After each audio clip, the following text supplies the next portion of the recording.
Saudi Arabia के खिलाफ 2-0 से हार कर एशियन गेम से बाहर होने के बाद इंडियन फुटबॉल टीम के हेड कोच इगोर स्टीमाच एक बार फिर से कई तरीके के बयान देना स्टार्ट कर चुके हैं। स्टीमाच पिछले कुछ महीनों से अगर देखा जाए तो लगातार उनके स्टेटमेंट देने की कवायद और उनके सोशल मीडिया पर पोस्ट करने की चीजें बढ़ती जा रही हैं और इन सब में एक चीज कॉमन होता जा रहा है कि हर बार वो फैंस के इमोशन का इस्तेमाल करने की कोशिश करते हैं।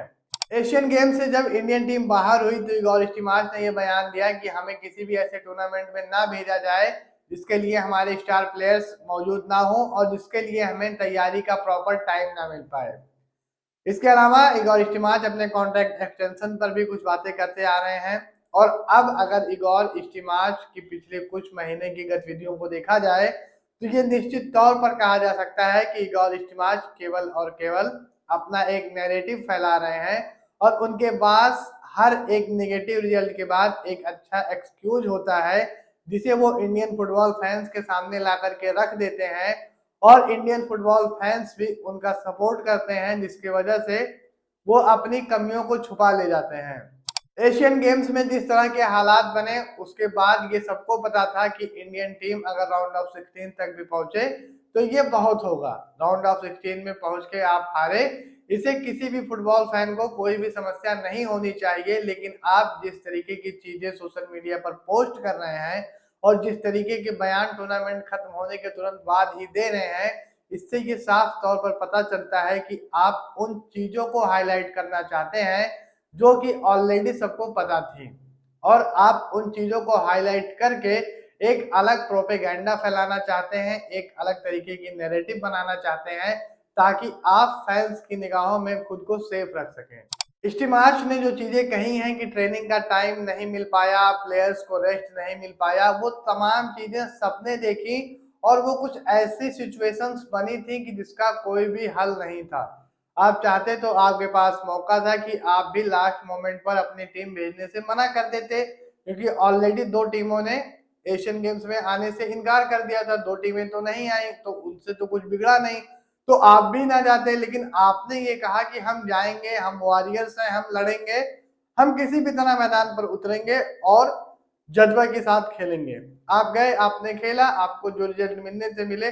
अब अगर आपके ऊपर सवाल खड़ा किया जाए, अगर आपसे ये पूछा जाए कि वहां जाकर के आपने ऐसी बातें कही थी जाने के पहले और वहां जाकर के ये हो गया, आप सऊदी अरेबिया से हार गए, आप चाइना से हार गए, तब आप अगर ऐसी चीजें बोले तो समझ में आता है। यहाँ तो आपको सबका सपोर्ट मिल रहा है, किसी भी इंडियन फुटबॉल फैन ने ये सवाल क्वेश्चन नहीं खड़ा किया है कि आप ये मुकाबला क्यों हारे, आप इस टूर्नामेंट से राउंड ऑफ 16 से क्यों बाहर हुए, चाइना के अगेंस्ट आप इतने बुरे तरीके से क्यों हारे थे, मंगोलिया जैसी टीम जिसे हम आराम से हरा लेते हैं उसके खिलाफ आपको ड्रॉ के लिए इतनी मेहनत क्यों करनी पड़ी।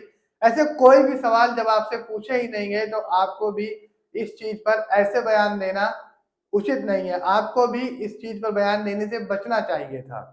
इगोर स्टीमाच 4 साल का अपना जो कॉन्ट्रैक्ट का कार्यकाल था वो पूरा कर चुके हैं और इन 4 सालों में उनके पास उपलब्धियों के तौर पर कुल 4 ट्रॉफियां हैं, जिनमें से 2 सेफ चैंपियनशिप की हैं, एक हीरो ट्राई नेशन सीरीज है और एक इंटर कॉन्टिनेंटल कप है। इन 4 में से 3 ट्रॉफियां तो इसी साल जीती गई हैं, यानी कि 4 साल में 4 ट्रॉफियां, उनमें से एक 3 ट्रॉफी इस साल, एक ट्रॉफी 2021 में सेफ चैंपियनशिप के ही रूप में जीती थी।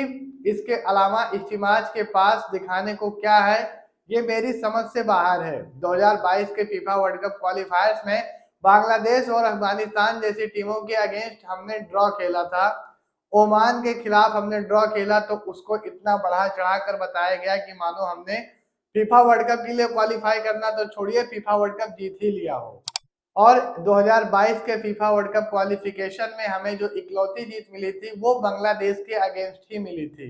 हमने एशियन कप के लिए क्वालिफाई अगर कर लिया है तो इसको भी बहुत बड़ी उपलब्धि के तौर पर देखा जा रहा है, जबकि मुख्य टूर्नामेंट में क्या होने वाला है इसका अंदाजा आप आसानी से लगा सकते हैं। कुल मिलाकर इगोर स्टीमाच ने 4 सालों में ऐसा कुछ खास तीर नहीं मारा है कि जिसको लेकर वो इतना ज्यादा बड़बोलापन दिखाते हैं। अगर आपको किसी भी टूर्नामेंट में जाना है तो उसके लिए पहले से तैयारियां करनी होंगी। ऐसा नहीं होगा कि इंडियन सुपर लीग 21 तारीख से स्टार्ट हो रही है और आप 19 तारीख को बोलें कि लीग को 10 दिन के लिए पोस्टपोन कर दिया जाए। बहुत सारे खर्चे होते हैं, बहुत सारी तैयारियां होती हैं, बहुत सारी चीजों के लिए जो लीग ऑर्गेनाइजर्स हैं वो पैसे खर्च करते हैं। तो इस तरह चुटकी बजा करके कोई भी काम नहीं हो सकता है, इसके लिए काफी पहले से आपको तैयारी करनी पड़ती है। जब इगोर स्टीमाच से इस साल के मुख्य टूर्नामेंट्स के बारे में कहा गया था तो उन्होंने एशियन गेम्स को उसमें डाला ही नहीं था। उन्होंने कहा था एशियन गेम्स उनकी प्रायोरिटीज में नहीं है, उनका मुख्य प्रायोरिटी जो है वो एशियन कप है जो अगले साल होना है। तो जब आपकी वो प्रायोरिटी में नहीं था तो फिर अचानक ये प्रायोरिटी में कैसे आएगा, और अगर अचानक आपने इसको प्रायोरिटी में लाया तो उसके लिए तैयारियां करना भी मुश्किल होगा। ऐसे ही अचानक से कुछ नहीं हो जाएगा। इसके अलावा एक बहुत तगड़ा पैटर्न चल रहा है, वो ये है कि इंडियन टीम में जो भी प्लेयर सिलेक्ट हो रहे हैं वो खाली आईएसएल के ही प्लेयर सिलेक्ट हो रहे हैं। क्या आई लीग में ऐसे खिलाड़ी नहीं हैं जो नेशनल टीम में आने की क्षमता रखते हैं? अगर आप देखेंगे तो आई लीग में भी बहुत सारे ऐसे प्लेयर्स हैं जिनके पास वो पोटेंशियल है, जिनके पास वो स्किल्स है कि वो भी इंडियन टीम में आने का मादा रखते हैं। लेकिन हमारे कोच का ऑब्सेशन खाली आईएसएल के खिलाड़ियों से है। वो चुनेंगे आईएसएल के ही खिलाड़ी, भले ही वो खिलाड़ी उनके क्लबों द्वारा रिलीज किए जाए या ना। पहले उन खिलाड़ियों को चुनेंगे, फिर बाद में उसके लिए रोएंगे कि खिलाड़ियों को रिलीज नहीं किया जा रहा है, ये खिलाड़ी मेरे पास आ जाएगा तो मैं ये कर दूंगा, मैं वो कर दूंगा। तमाम तरह की बातें होती रहती हैं, लेकिन एक भी बार हमारे कोच ने ये जहमत नहीं उठाई कि वो आई लीग से भी किसी खिलाड़ी को टीम में मौका दे करके देखें कि क्या ये भी कुछ कर सकता है या नहीं। टीम सिलेक्शन में वो अपनी मनमानी करेंगे, भले ही खिलाड़ी रिलीज हो या ना हो। कोई भी बड़ा अब तक गेम या बड़े टूर्नामेंट में बहुत अच्छा खास परफॉर्मेंस इंडियन टीम से नहीं आया है। सोशल मीडिया पर जय हिंद का नारा लगातार लग रहा है। फेडरेशन को आईएसएल क्लब्स को घेरे में रखना लगातार हो रहा है।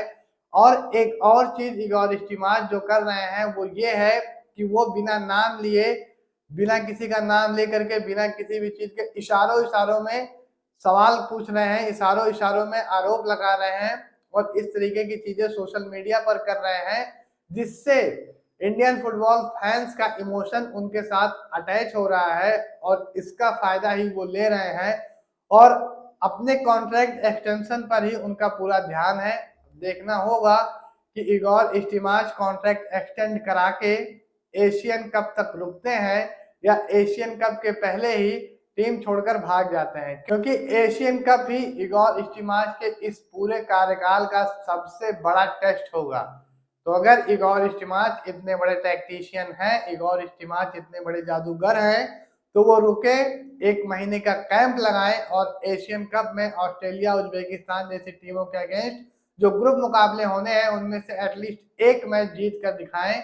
तब ये हम मान सकते हैं कि हाँ, इगोर स्टीमाच सही थे।